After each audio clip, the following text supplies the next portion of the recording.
Hola, ¿qué tal amigos? Qué gusto saludarlos. Sean muy bienvenidos a un nuevo programa de Mundo Ardose, en el que vamos a estar haciendo un recorrido internacional con lo más relevante de lo que ha sucedido en el mundo esta semana. Y en esta oportunidad vamos a estar hablando de todo lo que tiene que ver con la guerra en Ucrania y los eventos por su cuarto aniversario, del conflicto en Medio Oriente y la tensión entre Estados Unidos e Irán. Vamos a abordar otras cuestiones como el discurso del Estado de la Unión de Donald Trump, los nuevos aranceles de Estados Unidos, el operativo contra el líder del cártel Jalisco Nueva Generación en México y mucho más. Así que ya mismo nos ponemos en marcha con el programa. Acompáñennos.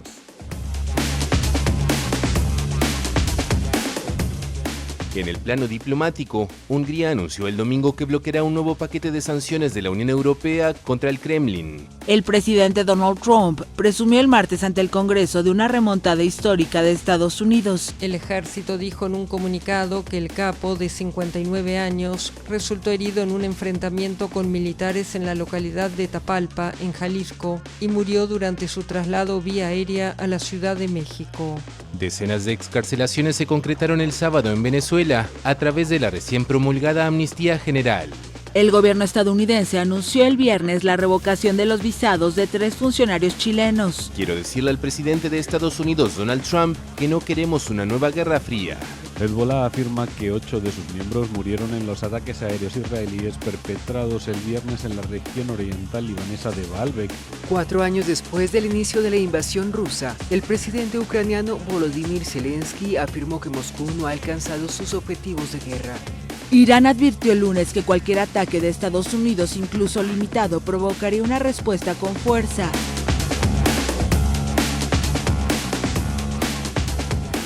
Y vamos a comenzar el programa hablando de la guerra en Ucrania, que cumplió 4 años el pasado 24 de febrero. Un aniversario que, si bien llega en medio de un nuevo proceso de negociaciones, las diferencias de ambas posturas se perciben como insalvables.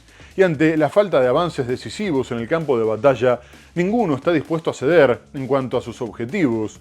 Aunque se reconoce que a finales del 2025 Rusia aceleró sus ofensivas y tuvo victorias muy destacadas, lo que hizo que el año pasado tuviera más avances que en los últimos 2 años anteriores juntos. Mientras tanto, la Asamblea General de Naciones Unidas aprobó una resolución con 107 votos a favor y 51 en contra, en la que manifestaba su apoyo a Ucrania y su integridad territorial, y exigía un alto al fuego inmediato e incondicional. Y el secretario general del organismo, Antonio Guterres, denunció que las violaciones a los derechos humanos habían sido generalizadas y que el conflicto seguía siendo una mancha en la conciencia colectiva. Ucrania también recibió el apoyo de los líderes de la Unión Europea que viajaron a Kiev, al tiempo que los dirigentes de la coalición de voluntarios, entre los que se encuentran Francia, el Reino Unido y Alemania, destacaron el alto precio pagado por Rusia para conseguir unas ganancias mínimas en el campo de batalla. Por su parte, Zelensky presiona para apurar el ingreso de Ucrania a la Unión Europea y exige que le den una fecha clara. Asimismo, el presidente ruso, Vladimir Putin, destacó que era imposible que le propinaran una derrota estratégica y advirtió sobre esfuerzos y provocaciones para boicotear el proceso de paz, como un supuesto plan para sabotear los gasoductos que conectan Rusia y Turquía a través del Mar Negro. 4 años después del inicio de la invasión rusa, el presidente ucraniano Volodymyr Zelensky afirmó que Moscú no ha alcanzado sus objetivos de guerra. En un mensaje difundido el martes, Zelensky aseguró que Ucrania resistió la ofensiva lanzada el 24 de febrero de 2022 y que el país sigue decidido a lograr una paz duradera. Desde Kiev, los líderes de la Unión Europea reafirmaron el compromiso europeo con Ucrania y anunciaron nuevas medidas contra Moscú. Muy pronto sacaremos adelante nuestro 20º paquete de sanciones. Nuestras sanciones seguirán drenando los ingresos de Rusia y debilitando su maquinaria de guerra, y estamos coordinándonos estrechamente con nuestros socios del G7 para lograr el máximo alcance e impacto. Desde Moscú, el presidente ruso Vladimir Putin afirmó que Ucrania no ha infligido una derrota estratégica a Rusia y acusó a sus adversarios de intentar sabotear los esfuerzos diplomáticos. Никак успокоиться не могут.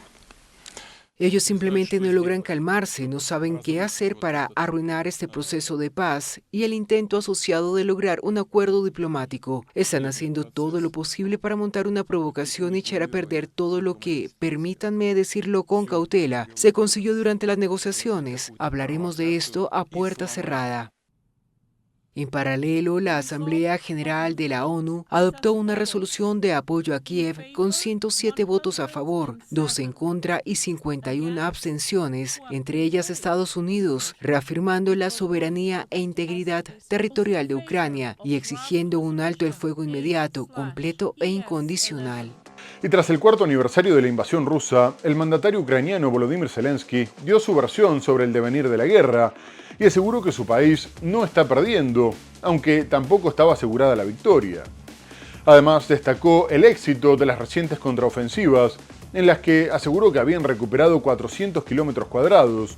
Y si bien se destacaron algunos avances, sobre todo en la región de Zaporilla, ningún mapeador confirma estas cifras, e incluso fuentes ucranianas reconocen que ni es una contraofensiva a gran escala, ni los rusos tienen tantas bajas como afirma Kiev, mientras destacan que los combates se volvieron a estancar en esta parte del frente y ya perdieron el factor sorpresa. Zelensky busca afrontar el proceso de negociación con algunas victorias que presentar, dado que afirma que también Estados Unidos lo presiona para que acepte ceder territorio para acabar con el conflicto. Asimismo, se refirió a las presiones para que convoque elecciones, dado que su periodo de gobierno finalizó en mayo del 2024, pero comunicó que no iba a organizar comicios hasta que terminara la guerra o se acordara una tregua de por lo menos 2 meses. Zelensky dijo que también necesitaría que sus aliados le proporcionaran sólidas garantías de seguridad y que Rusia exige elecciones porque quiere sacarlo del poder, pero también Estados Unidos lo criticó por este motivo. Desde el comienzo, el presidente ucraniano intenta involucrar a sus aliados en las hostilidades y ahora aseguró que su par ruso Vladimir Putin ya había dado comienzo a la Tercera Guerra Mundial y que había que detenerlo porque quería imponerle al mundo una forma de vida diferente. Ucrania no está perdiendo la guerra y cómo terminará el conflicto todavía no está escrito. Eso aseguró el viernes el presidente ucraniano Volodymyr Zelensky en una entrevista con la France Press en Kiev, a pocos días de que se cumplan 4 años del inicio del conflicto. No puedes decir que estamos perdiendo la guerra, sinceramente, definitivamente no la estamos perdiendo, definitivamente. La cuestión es si la vamos a ganar. Sí, esa es la pregunta, pero es una pregunta muy costosa. Las últimas conversaciones de paz esta semana en Ginebra, mediadas por Estados Unidos, concluyeron sin avances en la cuestión clave de cómo se repartirá el territorio en un eventual fin del conflicto. Según Zelensky, tanto Washington como Moscú ejercen presión para que Ucrania ceda a la disputada cuenca minera del Donbass en el este del país. Zelensky reivindicó en la entrevista que sus tropas están recuperando territorio gracias a una contraofensiva en el sur del país. Estados Unidos no solo presiona a Ucrania por la cuestión territorial, también empuja para la celebración de elecciones presidenciales como parte de un acuerdo de paz. Zelensky, que defiende que los comicios solo pueden celebrarse una vez que termine la guerra, aseguró que el Kremlin quiere unas elecciones rápidas porque quieren apartarlo de la presidencia. El mandatario insiste además en que las elecciones solo serán posibles si sus aliados ofrecen garantías de seguridad sólidas para disuadir los ataques rusos. Y los bombardeos continuaron a ambos lados, mientras Ucrania atacó la región rusa de Belgorod, dejándola sin electricidad, y afirma haber destruido con sus misiles Flamingo una fábrica de misiles balísticos hipersónicos Oreshnik a 1.500 kilómetros de la frontera. Rusia también siguió apuntando cientos de misiles y drones contra infraestructura energética y puntos logísticos en 7 regiones. Y por otra parte, Ucrania volvió a aumentar drásticamente la tensión con Hungría y Eslovaquia, que dependen del petróleo ruso, al atacar con drones una estación de bombeo que permite el funcionamiento del oleoducto Druzhba, a través del cual se abastecían. Por este motivo, Hungría denunció que Kiev estaba poniendo en riesgo su suministro energético y comunicó que hasta que volviera a circular el petróleo ruso hacia su país, vetaría en la Unión Europea toda decisión que fuera favorable a los intereses ucranianos incluyendo un nuevo paquete de sanciones contra Moscú y un préstamo de 90.000 millones de euros. A su vez, el ministro de Exteriores, Péter Szijjártó, afirmó que Ucrania odiaba a Hungría y que ha llevado a cabo un enfoque político antihúngaro durante los últimos 10 años, comportándose de manera muy hostil. Por su parte, el primer ministro eslovaco, Robert Fico, decidió cortar la electricidad de emergencia a Ucrania, aclarando que era un paso recíproco, y advirtió que podría llegar a tomar más medidas, como retirar el apoyo para su ingreso a la Unión Europea, si no restablecían el flujo de crudo ruso, mientras la alta representante de la Unión Europea para la Política Exterior, Kaja Kallas, lamentó que estuvieran dando el mensaje equivocado.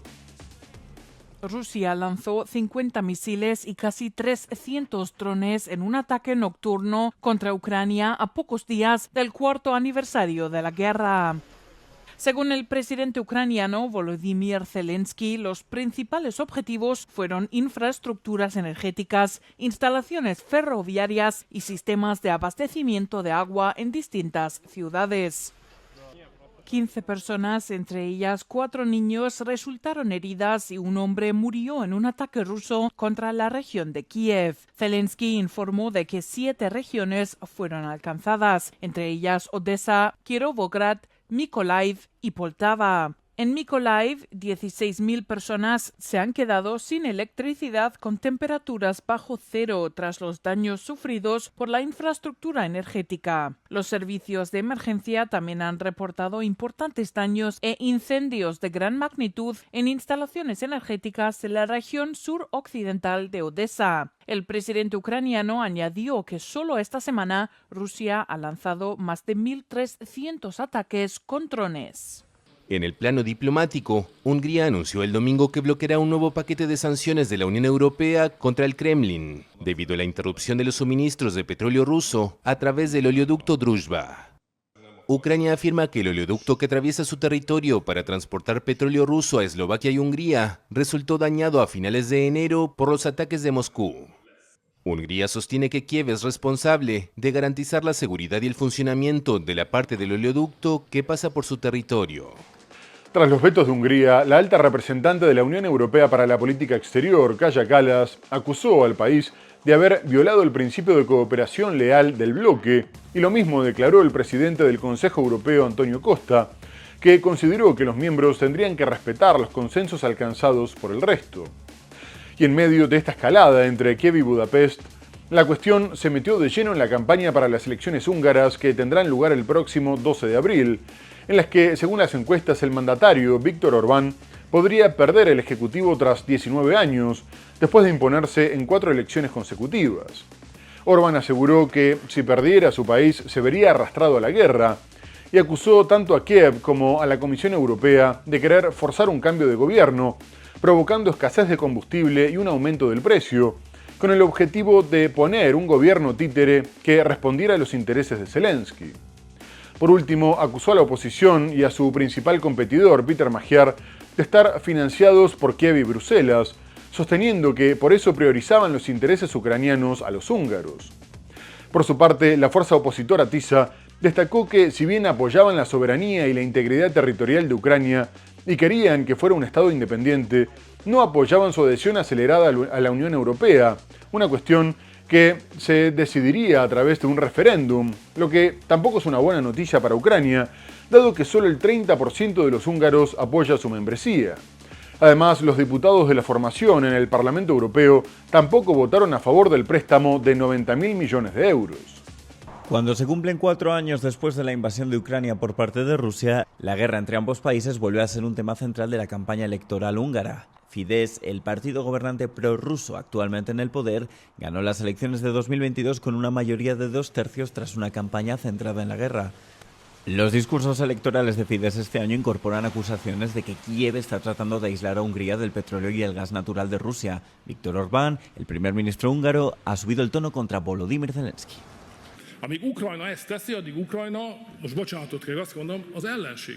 El político ultraderechista acusa al principal rival de Fidesz, los conservadores de Tisza, de estar financiados por Kiev y Bruselas. Peter Magyar, candidato a primer ministro de este partido, ha rechazado las acusaciones. Su responsable de Asuntos Exteriores también ha criticado la idea de acelerar la adhesión de Ucrania a la Unión Europea. Aquí, Rusia es el agresor y Ucrania es la víctima, ha dicho Anita Orbán, apellidada igual que su rival en el Ejecutivo, pero sin relación de parentesco.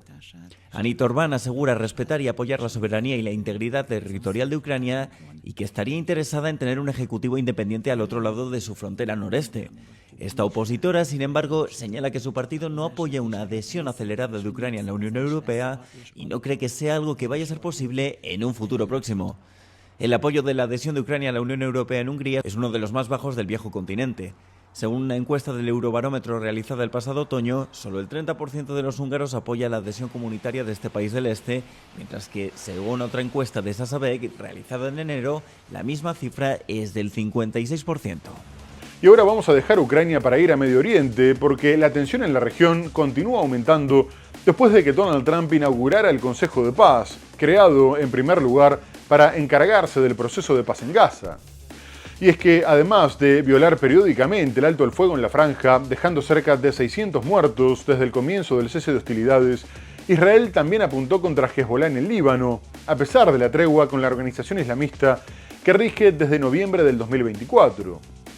El último ataque aéreo israelí contra el noreste del país mató a 8 miembros de Hezbollah, junto a otros civiles, mientras que 24 personas resultaron heridas, incluyendo 3 menores. Posteriormente, Israel aseguró que había bombardeado 3 centros de mando para eliminar a integrantes de la unidad de misiles que estaban intentando reforzar a la organización y planeando ataques en su contra, pero no mostró ninguna prueba.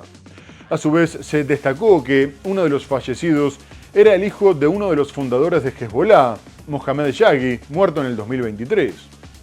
Poco antes, Israel también había bombardeado el mayor campamento de refugiados palestino en el sur del territorio, apuntando contra un edificio que había sido alquilado como cocina para la distribución de ayuda alimentaria, aunque en algún momento fue utilizado por las fuerzas palestinas. Tras estos ataques, el vicepresidente de la oficina política del grupo chií, Mahmoud Kamati, comunicó que la resistencia era la única opción para defender la patria, revelando la creciente intención de reanudar la lucha armada, lo que dificulta el plan para que entreguen las armas y que el gobierno libanés recupere el monopolio de la fuerza. Hezbollah afirma que 8 de sus miembros murieron en los ataques aéreos israelíes perpetrados el viernes en la región oriental libanesa de Baalbek, entre ellos varios funcionarios locales. Uno de los fallecidos era Hussein Yaghi, hijo de Mohamed Yaghi, fundador de Hezbollah y colaborador cercano del difunto líder Hassan Nasrallah, que fue asesinado por Israel en septiembre de 2024. Israel también confirmó el sábado que sus ataques habían eliminado a varios miembros de Hezbollah, en lo que, según afirma, eran 3 centros de mando en Baalbek. Las fuerzas de defensa israelíes afirmaron en un comunicado que esos miembros estaban aumentando la preparación del grupo y supuestamente planeando ataques contra Israel, pero no aportaron pruebas. El Ministerio de Sanidad del Líbano señaló anteriormente que 10 personas murieron en los ataques, entre ellas 3 niños, y otras 24 resultaron heridas. Los médicos del cercano hospital Raya confirmaron que habían recibido los cadáveres de 10 personas y que estaban atendiendo a otras 21 que habían resultado heridas. Los responsables del hospital dijeron que 2 de los fallecidos y 5 de los heridos eran ciudadanos extranjeros de Siria y Etiopía. Un alto cargo de Hezbollah llamó el sábado a la resistencia como única opción para defender la tierra y la patria. Las declaraciones de Mahmoud Kamati, vicepresidente de la oficina política del movimiento proiraní, se produjeron tras la muerte de 8 de sus miembros en ataques de Israel en el este del Líbano. El ejército israelí afirmó haber apuntado a centros de mando de Hezbollah en la zona de Baalbek. Israel ha mantenido sus ataques regulares contra Líbano, a pesar del alto el fuego de noviembre de 2024 que pretendía poner fin a más de un año de hostilidades con Hezbollah, y suele afirmar que sus objetivos son los milicianos de este grupo chiita. Asimismo, el embajador de Estados Unidos en Israel, el ex pastor evangélico Mike Huckabee, desató una fuerte indignación internacional, sobre todo en el mundo árabe y musulmán, después de reconocer los derechos bíblicos de Israel sobre casi todo Medio Oriente, afirmando que Dios les había entregado la tierra a los judíos a través de Abraham, por lo que deberían quedarse con todo. Las afirmaciones fueron realizadas en una entrevista con el periodista conservador Tucker Carlson y poco después fueron condenadas por la Autoridad Nacional Palestina junto a otros 15 países y varias organizaciones, como el Consejo de Cooperación del Golfo o la Organización para la Cooperación Islámica, mientras que la Liga Árabe lamentó las declaraciones extremistas del diplomático, destacando que carecían de fundamento, enardecían los ánimos y avivaban los sentimientos religiosos y nacionalistas, y llegaban justo en un momento en el que el gobierno israelí estaba aprobando una serie de medidas tendientes a anexar Cisjordania. Además, advirtieron que la posición del embajador contradecía la propuesta para una solución pacífica, incluyendo la de Donald Trump, favorecía una escalada y obstaculizaba la creación de un Estado palestino, aunque Israel ya descartó esta posibilidad. Por último, dejaron claro que rechazaban la justificación religiosa para llevar a cabo anexiones o apropiaciones territoriales, en detrimento del derecho internacional. Tras el escándalo, Huckabee intentó calmar los ánimos, asegurando que se había expresado un sentido figurado, y acusó a la ex estrella de Fox News de haber manipulado sus palabras. Fue durante este podcast transmitido el viernes cuando el embajador de Estados Unidos en Israel hizo unas declaraciones que 2 días después han provocado una tormenta diplomática. En el programa del comentarista conservador Tucker Carlson, Mike Huckabee afirmó que según la tradición bíblica, Israel se extendería por tierras que abarcan gran parte del Medio Oriente. Israel es una tierra que Dios, a través de Abraham, entregó a un pueblo que él eligió. Era un pueblo, una tierra y una intención, y podemos verlo de esa manera. Entonces es justo preguntarle a qué tierra se refiere. Creo que se dice desde el Nilo hasta el Éufrates, lo que corresponde a gran parte de Oriente Medio. Estaría bien que se lo quedaran todo. El diplomático ha aclarado desde entonces que había utilizado una hipérbole. Sus declaraciones han sido condenadas por la autoridad palestina, pero también por una quincena de países y organizaciones del mundo árabe y musulmán. En un comunicado este domingo, la Liga Árabe lamentó que tales declaraciones extremistas susciten sentimientos religiosos y nacionalistas, en un momento en el que los países se reúnen bajo los auspicios del Consejo de Paz de Donald Trump, una oportunidad para iniciar un proceso de paz serio. Antiguo pastor evangélico, Huckabee fue nombrado embajador en Israel en 2025 y es conocido por sus controvertidas declaraciones. En julio de 2025 afirmó que el reconocimiento del Estado palestino por parte de Francia y Reino Unido equivalía a dar la victoria a los nazis tras la Segunda Guerra Mundial. Al mismo tiempo, la tensión entre Estados Unidos e Irán siguió aumentando. Tras las negociaciones que mantuvieron en Ginebra para limitar el programa nuclear de Teherán, en las que el gobierno persa se comprometió a presentar una propuesta más detallada 2 semanas después, Donald Trump le dio un ultimátum de 10 días para aceptar un acuerdo, mientras ambas partes reconocían que las posturas eran irreconciliables, dado que Washington pretende que abandone completamente su programa nuclear y la República Islámica ya lo descartó, incluso si significara la guerra. Por este motivo, Trump continuó amenazando con un ataque militar, diciéndole al primer ministro británico Keir Starmer que podrían tener que hacer uso de la base aérea en las Islas Chagos, ya que el régimen iraní era altamente inestable y peligroso. Y la vocera de la Casa Blanca, Caroline Leavitt, aseguró que existían numerosas razones y argumentos a favor de la opción armada, lo que explicaba el mayor despliegue militar estadounidense en la región desde la guerra contra Irak en el 2003. A su vez, el vocero del Ministerio de Exteriores iraní, Esmail Bakai, advirtió que si eran atacados, responderían ferozmente.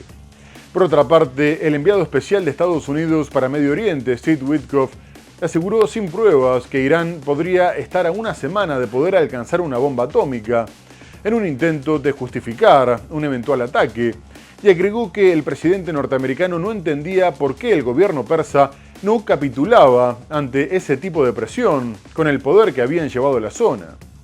Asimismo, se reveló que Israel estaba en alerta máxima al considerar que la posibilidad de guerra era muy alta. Irán advirtió el lunes que cualquier ataque de Estados Unidos, incluso limitado, provocaría una respuesta con fuerza, después de que Donald Trump mencionara esta posibilidad días antes de nuevos contactos diplomáticos entre los dos países.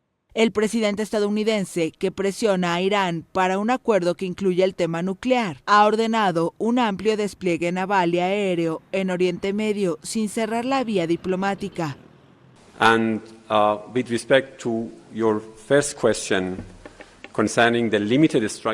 con respecto a su primera pregunta sobre el ataque limitado, creo que no existe tal ataque. Un acto de agresión se consideraría un acto de agresión, punto. Y cualquier Estado reaccionaría ferozmente ante un ataque de agresión como parte de su derecho inherente a la legítima defensa. Así que eso es lo que haríamos.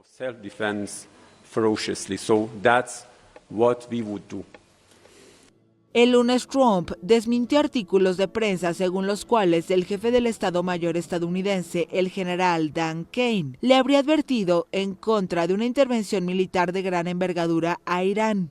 En su red Truth Social, el presidente afirmó que Kane preferiría no ver una guerra, pero si se tomara la decisión de intervenir militarmente contra Irán, opina que sería algo fácil de ganar. En este clima de tensión, el primer ministro israelí Benjamin Netanyahu afirmó el lunes que Israel se mantiene vigilante y preparado para cualquier escenario. El jueves Trump dio un plazo de 10 a 15 días para decidir sobre un eventual recurso a la fuerza contra Irán. Pero las advertencias no solo llegan desde Irán, ya que el jefe del Estado Mayor Conjunto de Estados Unidos, el general Dan Kane, le advirtió a Donald Trump que el inicio de una operación militar podría derivar fácilmente en un conflicto a largo plazo y que podría provocar una gran cantidad de bajas norteamericanas. No obstante, el mandatario estadounidense minimizó estas afirmaciones, sosteniendo que si bien el general prefería evitar la guerra, también estaba seguro de que podrían ganarla fácilmente. Tras las declaraciones de Trump que revelaban su intención de resolver el conflicto por la vía militar, el legislador demócrata por California, Ro Khanna, y el republicano por Kentucky, Thomas Massie, prepararon una resolución de poderes de guerra para prohibir que se pudiera iniciar una guerra contra Irán sin autorización previa del Congreso. Pero también Irán se sigue preparando para responder ante un posible ataque, y después de llevar a cabo ejercicios navales en el estrecho de Hormuz y de haber realizado maniobras militares conjuntas con Rusia en el Golfo de Omán, las fuerzas terrestres de la Guardia Revolucionaria dieron comienzo a ejercicios con fuego real en varias regiones del sur del territorio y en algunas islas del Golfo Pérsico, mientras Teherán apura las conversaciones con China para la compra de misiles supersónicos antibuque. Pero en medio del aumento de la actividad militar, un helicóptero iraní sufrió un fallo técnico y se estrelló contra un mercado en el centro de Irán, dejando por lo menos 4 muertos, incluyendo el piloto y el copiloto, un hecho que tuvo lugar poco después de otro accidente de un avión de combate. En medio de las tensiones crecientes con Estados Unidos, los guardianes de la revolución, el ejército ideológico de la República Islámica de Irán, empezaron maniobras militares en el Golfo. La televisión estatal informó el martes que los ejercicios se concentran en las costas sur y en las islas e incluyen misiles, artillería, drones, fuerzas especiales y vehículos blindados. Añadió que también se están realizando maniobras similares en otras partes de Irán. El reporte señaló que las maniobras se estaban llevando a cabo en función de las amenazas existentes, sin ofrecer más detalles. Los ejercicios tienen lugar después de que Washington y Teherán concluyeran 2 rondas de conversaciones mediadas por Omán, destinadas a lograr un acuerdo sobre el programa nuclear iraní. Al menos 4 personas murieron tras estrellarse un helicóptero militar iraní en un mercado de frutas y verduras en el centro de Irán este martes. Según los medios de comunicación estatales, el piloto y el copiloto se encuentran entre las víctimas, así como 2 civiles que se encontraban en el mercado. El helicóptero, que según se informa realizaba un ejercicio de entrenamiento, se estrelló en la localidad de Dorche, a unos 330 kilómetros al sur de Teherán. El incidente se produce menos de una semana después de que un caza F-4 se estrellara el jueves durante un ejercicio de entrenamiento nocturno cerca de la ciudad occidental iraní de Hamadán.